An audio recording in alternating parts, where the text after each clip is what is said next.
Let's start with a little game of Would You Rather between two mystery players. Player 1 has allowed just 0.68 points per possession on isolation plays, 0.96 points per possession on pick and rolls, and holds opponents to a 47.6 shooting percentage. Meanwhile, Player 2 has given up 0.62 points per possession on ISOs, 0.83 points per possession on pick and rolls, and has a defensive field goal percentage of 46.1. Now, if I asked you, based on these stats alone, which player is the better defender, who would you choose? I'd bet most people would go with Player 2, and that would make sense on paper. But here's the reality. Player 1 is actually Bam Adebayo, and Player 2, well, it's Damian Lillard. See how stats can paint a completely different picture from what our eyes perceive. Numbers tell a story, but without context, that story can be misleading. And that's exactly what's happening with Bam Adebayo this season. If I cherry-picked certain stats, I could make a case that Bam has been one of the worst defenders in the league. But that would be far from the truth. Instead, I want to give you the full context, both the positives and the negatives, to show why, contrary to what the numbers might suggest at first glance, Bam isn't just versatile defensively. He's one of the best defenders in the NBA, and this season alone provides plenty of evidence to back that up. First off, it's crucial to understand that a player's defensive numbers aren't just a reflection of their own ability.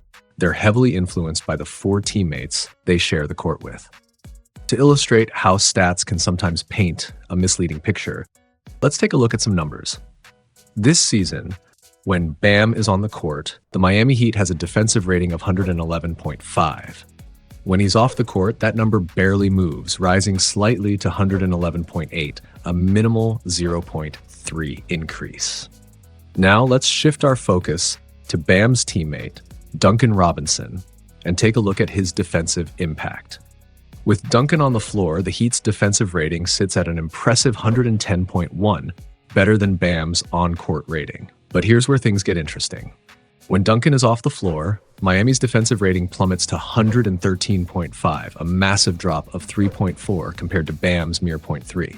In fact, if we look at the Heat's top 3 most defensively effective 5-man lineups this season, Duncan appears in all 3, while Bam is featured in just 1. And yet, we all know how absurd that sounds. This just shows how context is everything when evaluating defensive stats.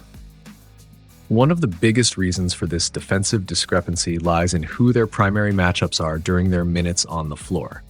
Night after night, Bam is tasked with shutting down the opponent's best player, while the last thing the Heat want is Duncan Robinson being forced to match up against an all-star caliber player, even for a single possession. In fact, this season, Duncan hasn't defended an all-star for more than 3 total minutes, whereas Bam has spent over 15 matchup minutes against the likes of Karl Anthony Towns, Nikola Jokic, Banchero, and Giannis. And that's just the bigs and forwards. When we shift our focus to guards, Bam's defensive impact becomes even more striking. He hasn't just held his own, he's locked down some of the league's elite.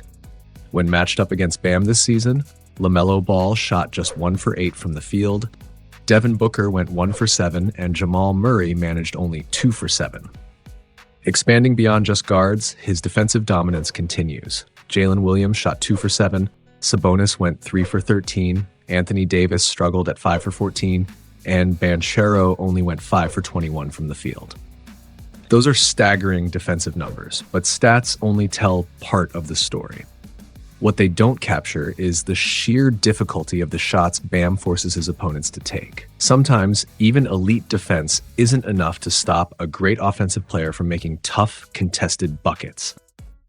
Yet, when the box score simply shows that a player went 4 for 5 or 5 for 6 against Bam, it fails to account for the relentless pressure he applied, the angles he cut off, or the level of difficulty he imposed on every shot attempt. And this is exactly how elite defenders like Bam often get overlooked, because the numbers don't always do justice to the impact they make on the game. When we talk about Bam as a help defender, we already know he's one of the best in the league. His instincts, timing, and awareness allow him to disrupt plays in ways that few can replicate. Bam has a keen understanding of when to rotate and provide help at just the right moment. Whether it's to snatch a steal, block a shot, or force a defensive stop to shut down a possession. What sets Bam apart is his willingness to leave his man to offer help defense, and he's been remarkably effective at it this season. So far, he's racked up 48 blocks, with most of them coming in help situations, especially when opponents attack the rim. He excels at swooping in from the blind side, catching ball handlers off guard, and swatting their shots before they even realize he's there. It's one of the most effective ways to block a shot as a help defender, since the offensive player won't be able to see the contest coming, in which they will have very little time to adjust their shot for the incoming contest. And Bam? Well, he's one of the absolute best at it. But his impact goes beyond just shot blocking. Bam is also a master at forcing turnovers with his help defense. His timing on double teams is excellent. He not only knows when to pounce, but also how to cut off the passing lane between the ball handler and his primary matchup, who he momentarily left open. Many defenders fail to close this gap properly, but Bam ensures there's no easy outlet, forcing the ball handler into a tough decision. More often than not, it results in a rushed, inaccurate pass, leading to a turnover. This season alone, he's already tallied 85 steals, ranking among the top 25 in the league. A significant portion of these takeaways come from his impeccable ability to anticipate passes and strike at precisely the right moment. What makes Bam's defensive IQ even more impressive is his ability to guard multiple players at once effectively as a help defender.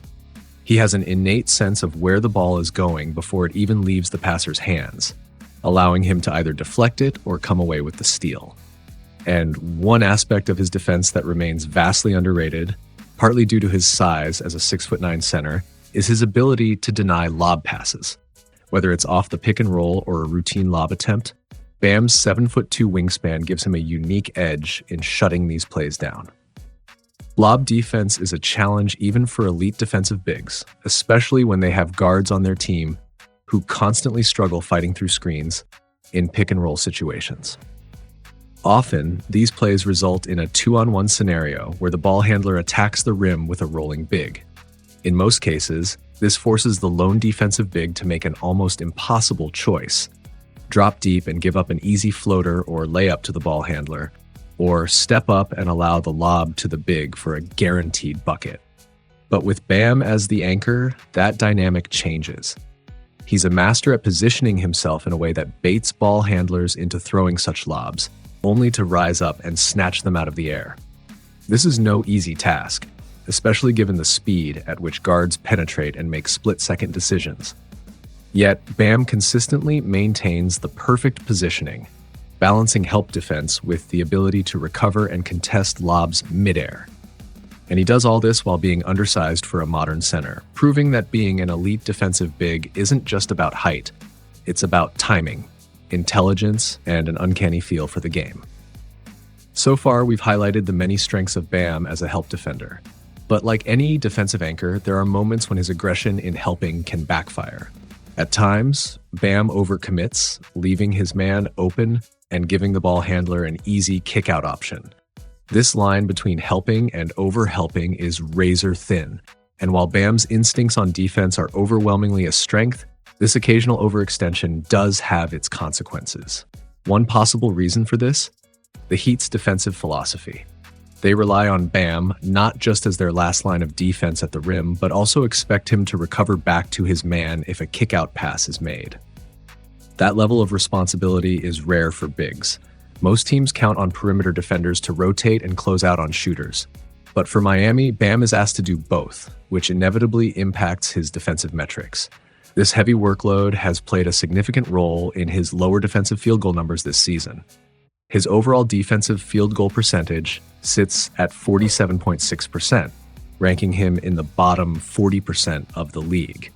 But when you isolate his defensive three-point percentage, the stat most affected by this help and recover scheme, it's an underwhelming 36.3%, placing him in the bottom 30%.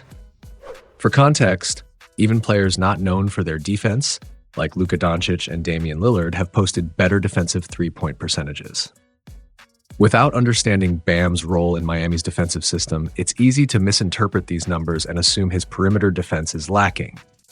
But in reality, he's being asked to do more than most big men in the league. having to balance rim protection with closing out on shooters.